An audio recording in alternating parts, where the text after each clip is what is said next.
The goal of this podcast is to help you break in and thrive in advertising. And we do that every single week by sharing the stories and advice of those rocking it on the other side. This could be for the aspiring professional looking to break in and find their first job, the mid level professional looking to break through and find that next promotion, or even the marketing professionals looking to break in and find their next agency partner.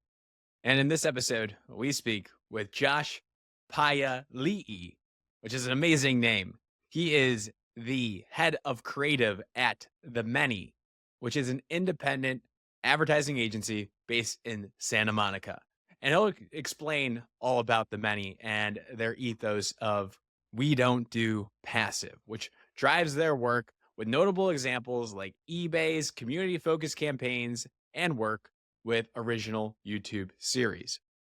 He discusses the advantages of independent agencies, especially in today's advertising landscape with the mergers of holding companies. We'll talk a little bit about why it's so great to be independent. And we'll talk about building authentic brand connections, his story, and his journey into advertising, where he discovered his passion for advertising by contributing to this fun Super Bowl crowdsource idea contest. I'll leave it at that. Going from pre-law to finding advertising through this little exercise that he went through, it all comes together. He's worked at RGA, Ogilvy, TBWA, Chiat LA, and some other amazing agencies where he's leading now creative at The Many. He'll offer advice on embracing tools to express creativity, fostering your unique voice in this industry, and reveals some rapid fire questions at the end, some fun things like his dream clients, his ideal home, and even his love for a specific dog breed. So you're going to have fun with this episode. You're going to learn about Josh and his agency. And the first step of breaking into advertising is nerding up and knowing what's out there. So we hope you enjoy.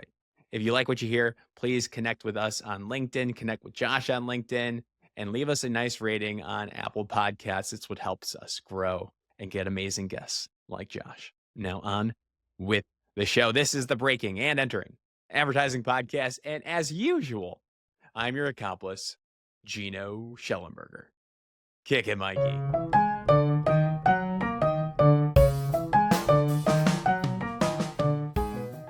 Are you tired of the endless struggle to find great strategy and account talent at no single individual? They've redefined freelance support with a team-based model that combines expert strategists and account people and hybrid teams ready to deliver when you need them most. Whether you're covering for family leave, scaling up for a pitch, or filling hiring gaps, no single individual's cohesive, custom curated teams integrate seamlessly with your agency, onboarded in days, not months. With experience spanning agencies of all sizes, no single individual is here to help great teams do great work.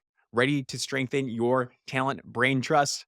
Well, visit nosingleIndividual.com today. Josh Paialii, welcome to the Breaking and Entering Advertising Podcast. How the heck are you doing today, sir? Doing great, Gino. Thanks for having me. Big fan of the show. Really excited to chat. Heck yeah. Excited to learn about you as the head of creative at The Many. It's a big deal, big title, cool shop that you guys have going on based in LA. That's where you're at. Is that where the company is also based? Yes, we are a proudly independent agency based here in LA, headquartered in Santa Monica. How do you feel about that big merger going on right now? It just launched recently, and you guys are just sitting nice and pretty, independent, no care in the world for that stuff, I'm sure. I don't think anybody has a no care in the world in that conversation, but I think the proudly independent got a little bit more proud, in that sentiment. But yeah, it's a fascinating time in the industry as we see agencies For getting sure. bigger and bigger. There's always an excitement and an energy in being an independent shop and really finding a voice in the industry. What's the big thing? And I talk about this. I've been talking about this for years, but there might be a new listener that's coming on because they know you or they want to work for you. What would you say is your one sentence? What is the big differentiator benefit of being independent? I think the big opportunity in being independent is when you find your voice that gets to be your voice. You get to Mm, write your rules for how that voice truly comes to life, not just in the partners and clients you choose to work with, and you feel like a right values alignment with who your people are that you have, but ultimately the work you want to make, and hmm you get to control that. And with that comes a little extra pressure. Sometimes it comes a little extra chaos in the process, hmm but that's what also makes it exciting. You know, Yeah.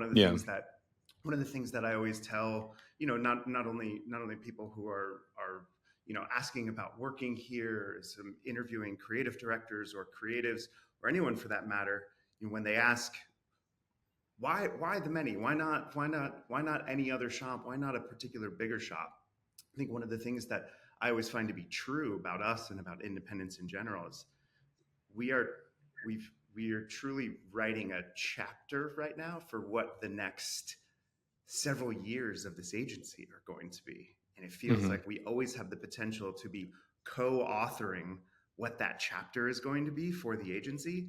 I don't think you always get that feeling in a much bigger agency, but in an independent, in a small to mid-sized shop like we are, you always have that feeling like you're co-authoring where the agency is going to go next. And I think that's always something really exciting for any talent coming in.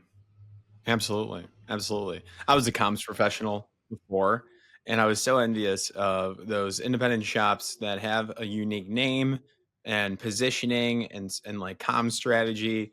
Like to go out into the world, pursue the clients that you love and you want, make the work that you want. I think that's so special. So now I want to understand then, like, what is the vibe at the many? What is your story right now? Like, what do you guys find? Like, what are you founded upon? Give me the rundown on the positioning where it's at today. Yeah, no, it's a great question. You know, our positioning here, and it's truly the ethos that we rally all of the work, around cross functionally. It's this notion that we don't do passive. You know, we truly believe that the days of lay back and watch simply being told RTBs, from particular brands that are solely there to interrupt you for a brief moment in time. We live in a world of so much disposable advertising. I think the one of the studies we saw is people see over 5,000 ads a day between what they're scrolling on, what they're seeing in streaming, what they're walking past, down the street. To be able to, simply interrupt you no longer is enough. How we actually captivate your time, how we give you value in the time that we're actually taking from you in that moment, how we're actually driving some form of participation, we believe is integral to actually driving brand impact. So this idea of we don't do passive really kind of sets up, a whole world of a participatory culture that we believe is truly driving brand impact today. And it drives a lot of the work that we believe clients and our client partners should be doing more of. Yes, totally. I'm just starting to understand that now, 5 years into building this brand of Breaking Entering, where I'm trying to get, like, more prompts to, like, get listeners to engage and share and, like, putting up fun little, like, social posts of, like, which are your favorite brands, like, if you had to pick 3 to work on, and now people are sharing it and starting to share and have these conversations. They're a part of that too. Just like Spotify Wrapped, I feel like is, like, the perfect Mm-hmm. example of people sharing and participating and that's their brand on it. But what examples do you have of some of the brands that you've helped in the past achieve this participatory way of communicating with their audiences? Yeah, yeah. I think a few of the brands that we've helped work with in the past, especially in the last few years, that have really kind of solidified this positioning for us. I think eBay has been a great example for us, especially as we really started working with eBay as a social AOR, to really help build stronger connection and affinity with their particular communities. And rather than approaching it from a rather than approaching it from a how does the brand talk as a whole to everybody. We really looked at it as the individual communities that were driving the real brand communities themselves. How you speak directly to a motors community, how you speak directly to a sneakerhead community, how you speak to a luxury collectibles community in a way that feels true and authentic to them. And what that really led to was, you know, not just great ads in 30-second and 15-second and what's showing up for a moment in social, but real IP that we would start developing for them. What are the shows that we were actually developing for Mm. YouTube that actually not only introduce characters that could be part of the eBay Motors universe itself, but what would actually be the content that could captivate your time for longer than 30 seconds, for a 7-minute episode, for a 14-minute episode that actually drove a lot of quality time that you would want to spend akin to a show that you would watch on Netflix. And I think that type of brand connection, when you have the opportunity to tell those stories and connect with your audience in that way, actually drives that much more impact for your brand too. I think, Yeah, sorry, go ahead. I was gonna ask then, like, for me, it's like I feel like a consumer, anybody out there in the world, if they see this form of entertainment that's educational, direct, tailored to them, and then they see that a brand is producing it, how do you overcome that kind of that bias? Like, I don't want to watch this if a large brand is making this. I know they're trying to sell me something, but then it turns out to be educational. Is it it's just really addressing that consumer directly with their passions and what they're aligned with? I think part of it is who you invite to be a part of it as well. Especially in a in a time where brands are working with and collaborating with influencers and creators more and more, who you invite to help tell that story as well. So Hmm. it's not just the the the head brand person at said company that is introducing this entire program or platform, but who are the characters, who are the main characters, what's the world building that we're doing, Mm. whether it's around a show concept or a challenge that is actually inviting you in, not just leveraging some of their community and inviting their audience to partake and be a part of it, but how do you create a program, a show, a type of creative expression that feels like a creator or influencer is going to gain value out of participating in that as well. And that's where I think Right. we find ourselves at a time now where so much of the audience out there can see through ads, and they can even see through their favorite creators or their favorite influencers as they're swiping through, and they're like, this is just an ad from them. They can tell when it's actually inauthentic from the people that they love, and they're stoked for them. They're like, I'm proud you got that bag. Like go and make money off the community that you've built and the influence that you have now. But I think where you're making a real brand connection is when the content that they're putting out feels like they truly believe it and they can see the value Mm. that their community is gaining from it as well. Totally. So tell me about your role as head of creative. And that is a different title from chief creative officer. I don't know if there's a difference there. Maybe that's intentional, but run me through, what does it mean to be head of creative at this company? What do you do in the day to day? How are you trying to steer creativity? Tell me about the departments. Give me it all. Yeah. So head of creative, it's not dissimilar from chief creative officer. I help oversee the entire creative department, and I help oversee a lot of the work that we're doing on our studio side as well. I'm one of the managing directors here, and alongside two of our other managing directors, we help run the operations of the agency. And we're a relatively mid-sized 50 to 60 person shop right now, and it's a really great sweet spot for us, but we wear many hats here at the many. And I think how we get the best creative output isn't just siloed in one individual department. How we actually inspire creativity and get the best cross functionally, because we have media and analytics, we have social strategy, we have a small and nimble creator group here, we have production here. So we really have full service opportunities and a fully integrated team, that when we bring all of us together, we are small and mighty, but we actually can bring insights and build on creative ideas from all different expertises. Got it. Got it. How do you like the operation side of things? As a creative, I'm sure you want to get into the work, but then you have to do some of the back end stuff. How do you kind of balance up between those two things? There are times where it's challenging, and I would say if you asked me, 15 years ago, if I found myself in as many Excel sheets as I am now, I would probably tell you were crazy. But one of the things that I actually find a lot of value in the operation side, and being able to see things at a macro level, is being in the underbelly of an agency and being able to see how it operates.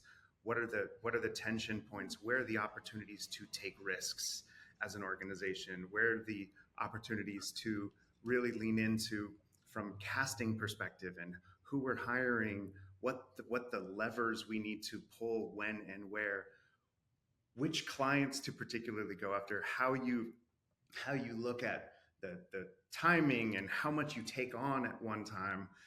All of these elements. Sometimes, as a creative coming up, I'm so hyper focused and laser focused on the brief that's right in front of me. and i Love that. think and I think as an agency leader, somebody's got to do the blocking and tackling to make sure everybody in the organization can be as focused as possible. And I think I get a lot of value out of, and I know some of the other leaders here similarly gain so much value in trying to do everything that we can to make sure everybody else in the agency has that level of support and feels like they can focus on that task at hand too.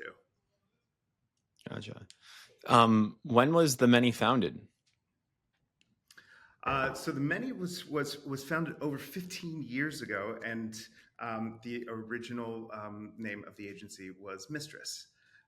The founding agency, Mistress, was a project-based agency for about 10 years. We rebranded to the Many in 2019. But the original, founding of the agency really kind of had this ethos to it, and had a DNA to it, that in a world of AORs, there was room for a project-based agency to always be looking for that tension point and give you that little something weird, that little something that could work in tandem with, maybe as an agency or as a client, or as a client and brand, you have an agency that you're working with, or you have, a whole marketing plan, but there are always opportunities to do something extra, something above and beyond, something that can live in tandem with that. And Mistress really created a thriving business model on that. I think over the last several years, and especially as we had gotten almost especially as we gotten into 2019 and 2020, we started to realize we were actually taking on that many more AORs at the time. And simultaneously, we were doing a lot more full service production. We were doing a lot more media and analytics.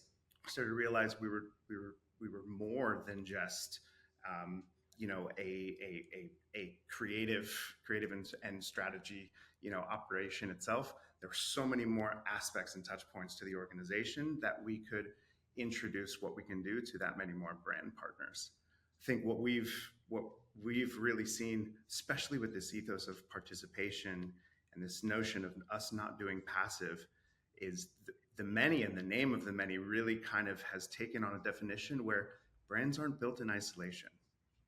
Brands can't be built just from the top down, and with a big idea of what we want the brand to be.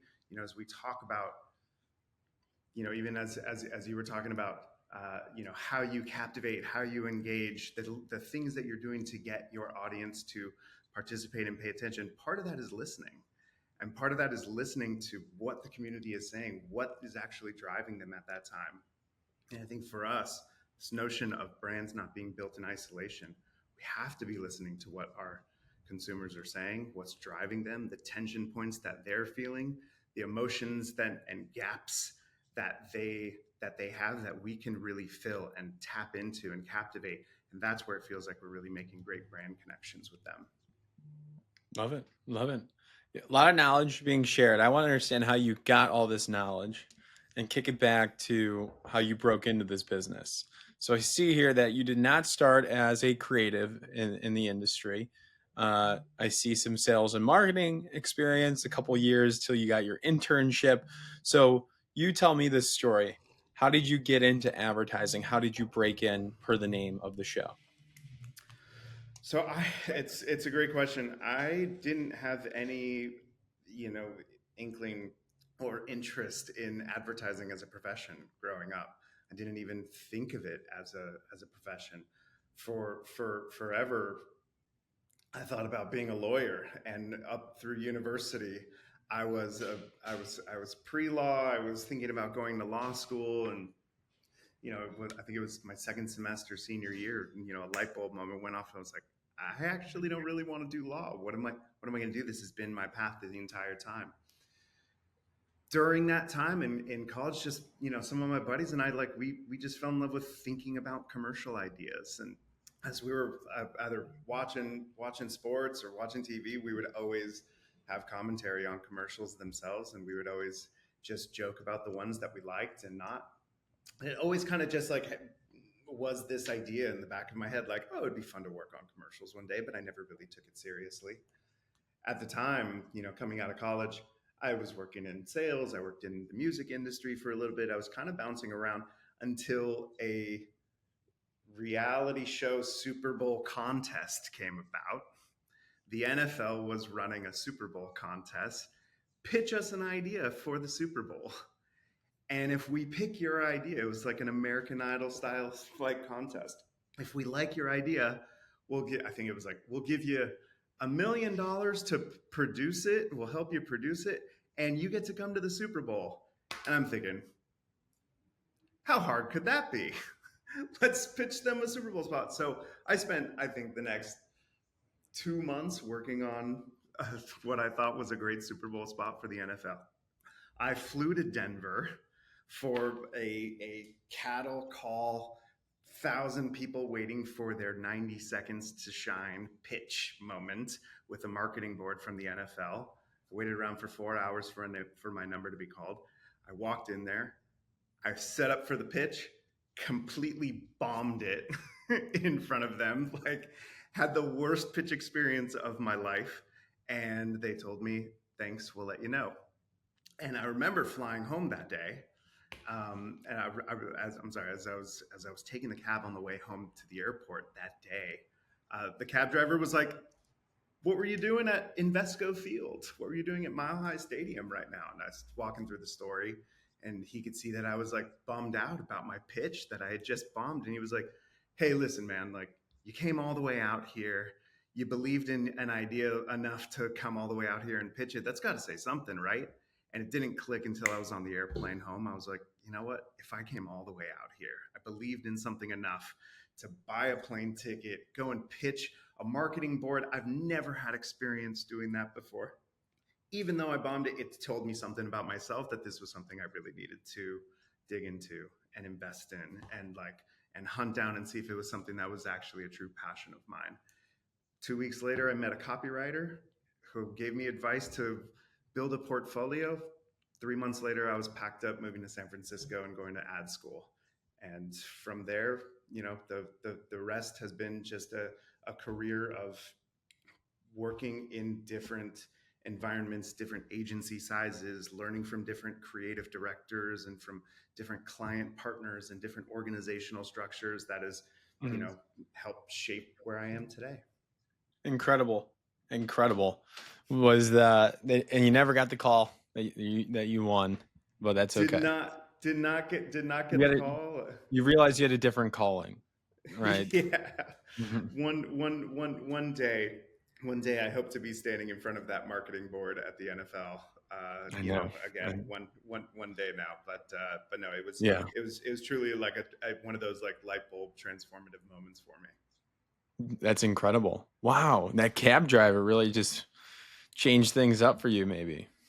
Yeah, you never know. I mean, I always say like talk to your Uber driver, talk to cab drivers. You never know the conversation that's going to spark. Like that was honestly like such an inspiration moment for me. But yeah, Yeah, really that weird way, really weird unconventional way of kind of breaking in, I guess. that totally. I think a quick lesson there. It's like I just wrote a blog about like manifesting your way into advertising. I was always one to have goals and not tell people about them and like try to achieve them silently. But once you start kind of like articulating it and you hold yourself accountable, it feels like it works. You kind of just talk about things and put it out there in the world, and people will help you. So all the listeners out there, like just tell people your journey, like have these conversations, especially with people in the industry. So you went to ad school. Which one was it? I went to Miami Ad School in San Francisco. And did you feel like that was the fastest track at the time? Being in like, I feel I'm looking at your timeline here. I feel like that's pretty indicative of the times, where you need a pretty prim and proper portfolio to get into advertising. Was that like the only option that you had? Yeah, I think we were actually one of the we were one of some of the last classes that were actually still printing portfolios Mm, and had printed yeah. books. Um, but honestly, for me especially, not having experience working in collaborative settings before, to actually generate ideas and you know not only put an idea on a page but actually see how in turning it into proper ads. I didn't have that experience beforehand. So for me, portfolio school was really great. Getting to Mhm. work with instructors, getting to hear advice from them, not only in how to craft particular ideas, but truly that collaborative nature itself. Um, and Yeah. I'll say one of the thing that I didn't realize ad school was going to show me, but in in through the internships themselves, um, you know, truly was able to learn from so many different individuals, good and bad. You start working with certain partners, and it was in ad school that I really realized, hey, I'm not always going to get paired up with you know an amazing person, or my working style isn't going to always be like the best working style with this other individual, even though they are hyper talented at what they do here. And it really gave me a very quick onboarding with how many different partners I got to work with, that Yeah. I'm really going to have to shape shift the way that I work depending on who I am working with. And that's not just with creative partners, that was going to be with creative directors, with different clients. You kind of have to be a little bit of a chameleon while still staying true to who you are as a creative too. Yeah. Yeah. And looking at you, the rest of your LinkedIn here, I see that some amazing agencies after that, even interning in Paris. Is that correct? And then RGA, Ogilvy, Team One, TBWA Shy Day in LA, which is some place I really want to visit. You even went to the brand side, did a little bit of freelance work I see here with like Ubisoft, Yep. Netflix, Riot Games. Yeah, so really interesting, like going between agency side and working with some brand projects. Like, what are some of those like key lessons, would you say, from those? Like, what were some moments where you realized that, or you learned the most from? I would just say. Yeah. I think coming out of ad school, I really started to cut my teeth in autos and in car advertising, especially working at Team One Saatchi, and worked at a number of different agencies, especially here in LA, working on automotive advertising. But in my second stint at Team One was when I really got into video game advertising, and really leaning into this moment, and we're seeing even more of it now, where gaming isn't just for like a niche audience. Half of the population out there plays and games at in some level, and to be able to take you know uh, an advertising approach that actually like broadens it and tells really interesting stories. that the core community may not know, but actually invites them in. That's what we ended up doing with 2K Games at Team One. That introduced me to a whole world with Ubisoft, inviting me to actually come in house with them in San Francisco. After that, as I kind of started working internally at Ubisoft, that just got me really inspired about organizations like that. A few years later, I had the opportunity to work at Riot Games internally. And I think one of the biggest lessons that I've taken away from the brand side versus agency side is, so much of what we do on the agency side, you're laser focused on this particular pitch, uh, three different ideas that you want to bring in to satisfy this massive campaign. You rally an entire agency, an entire team around building for that particular campaign. On the client side, you get into a meeting, you realize that three idea campaign is like line item number 20 on a whole list of things that a room of stakeholders is worried about. They're worried about, servers and the client and the platforms and community events and everything.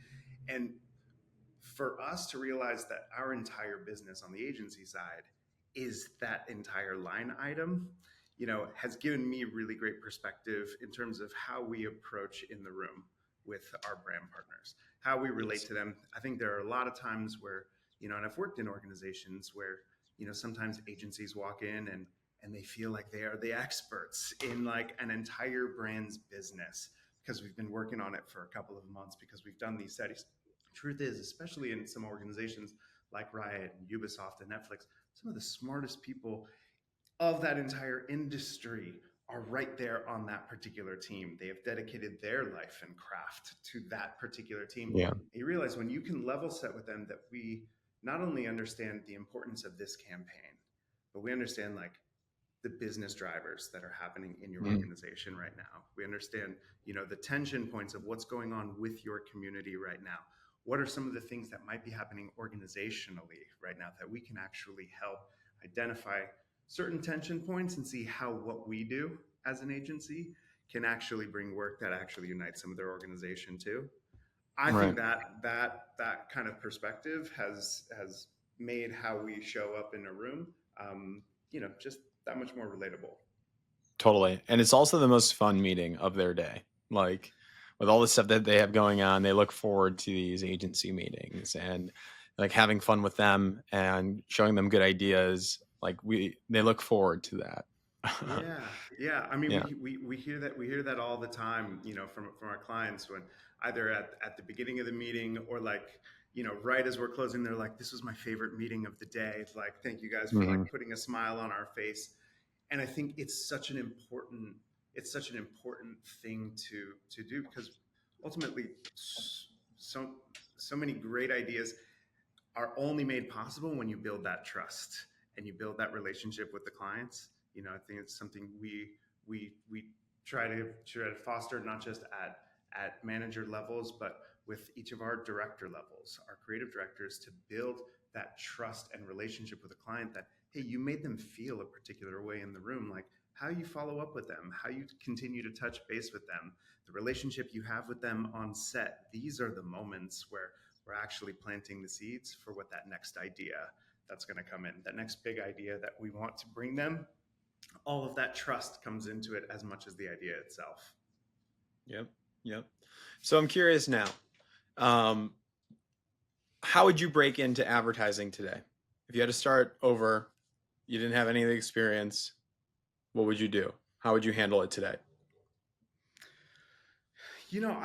I think now there's such a democratization of tools that allow creatives to express themselves without needing to go to an ad school necessarily. I think it was great. It was great for me. I think it's still great for some individuals out there, but Of course. now there's so many ways that you can build and create and take your voice and take what's creatively in your mind and actually express it, whether that is as a creator, whether that is as a digital maker, as a prototyper of some sort. There and I think you see it in the younger generation now. You see in, high school students that are building games, that are creating their own YouTube channels, that are creating themselves, and not just because they have the aspiration of being, influencers one day. Some of them do, but you really see this level of creativity that is coming through in the tools that they have in Minecraft levels and Fortnite levels, where tools for you to actually build for the game itself, to build levels in. We're seeing incredible participation from especially the younger audience now. And I would say, if what you want to do is break into advertising, how you use those tools now to actually express yourself is more important than ever. More important than just being able to show a portfolio of ads. How does your creativity come to life through all of the tools that you have? As Love you it. know, as a smaller and, more nimble team, we have to, you know, when we look for talent, we look for, you know, individuals who have really unique voices, who do something different than the next person. We don't have an agency or a department of all the same type of creatives. We have individual comedy writer. We have someone who's great at motion design and animation. We cast with intention. And so I would say, like, finding your strong suit, finding your voice in creativity and using those tools to express that point of distinction is actually going to be something people are really looking for. Love it. Love it. How can people reach out to you if they have any questions, they want to learn more about the many or talk with you? What's the best route to do that? You can find me on LinkedIn. You can find me on Instagram. You can reach us at themany.com. We have a contact page there as well. But anyone is welcome to reach out to me on LinkedIn, and I would love to connect. Wonderful. Wonderful. Want to do for everybody listening towards the end here, I want to try this out. A couple rapid fire questions. How's that sound? Let's do it. Okay. I'm going to rattle them off just top of my head and answer them quick. All right. You got Ready? it? Yep. Okay. Favorite ad of all time? Sony Bravia, bouncing balls. Nice. Nice. Dream client that you want to work on? Oof. It's NFL. I've had the yeah. I'm gonna come back to NFL on that. Let's go with NFL. What were you going to say? I can't give you the answers. No, I mean, for me, like a dream client, it's going to be a little bit longer than, but I've had the ability to work with Netflix before. Mm-hmm. I think where Netflix advertising has the potential to go Mm-hmm. could be it could be a rocket ship. And I love some of the things that they are building right now. Mm-hmm. And I love the potential in the new ad tier model that we're in, that the TV commercial is coming back. It Mm-hmm. hasn't really gone away, but the importance of, like, really strong, entertaining commercials is, like, right here for the right brands to take. And I think Netflix is actually primed to, like, be at the forefront of that. So I'd love to work with them again. Gotcha. If you weren't in advertising, what would you be working in, you think? I always joke that, but it's a real thing. I would own a bulldog doggy daycare and just play with bulldogs all day long. That's what my dream dog. I would love to have a bulldog. Yeah, that's what I would do. Yeah. If you weren't living in LA, where would you be living in the United States? I would be living in Hawaii. I'd be living in Hawaii, on the island of Kauai, and that's where I would be, if not in Los Angeles. Gotcha. Trying to think of any other ones. Best restaurant in LA? I mean, I'm a Scopa, like, diehard, like, living on the west side. Scopa at the bar is still one of my favorite spots of all time. Got it. Good to know. Well, then that is all I got. I hope people stick to. I'll put a teaser in the beginning that we did a little rapid fire there. But Josh, really great to talk with you, learn more about the many, your vision, how you're involved, how you broke in, some of those learnings from brand side versus agency side. It's like a we got it all. We talked a little bit about independent versus large holding companies. So I'm feeling really good here, Josh. Thank you so much for coming on. Gino, really appreciate the time. Thank you. Cool. All right. Best of luck. I can't wait to see all the amazing work you guys produce soon.